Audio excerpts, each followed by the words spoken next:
কাঁকড়ার ডিম, এই যে দেখতে পারতেছেন আমার হাতে, এটা কাঁকড়ার ডিম।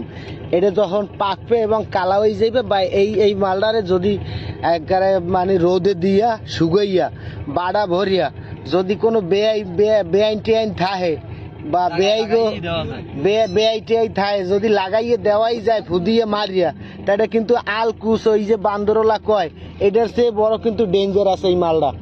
এই মালটা সবসময় আপনারা চিনে রাখবেন। এটা যখন পাকবে আর এই যে এই মালটারে একেবারে শুকাইয়া হিসাব করতে হবে, শুকাইয়া সুন্দর করে বাড়া ভরিয়ে যদি কোনো বেআইনের বা বেআইনের গায়ে মারতেই পারেন, আল্লাহর রহমতে ডাইরেক্ট একেবারে ডাইরেক্ট ডাক্তারখানা ছাড়া কোনো কাম হইবে না। তাহলে এইটা যখন খাউজনি চুলকানি যখন জাগাইতে পারে, আমার মনে হয় যে কাররা খাইলে খাউজনি কমানো যাইতে পারে। তো ওটা আরেকটা ব্যাপার।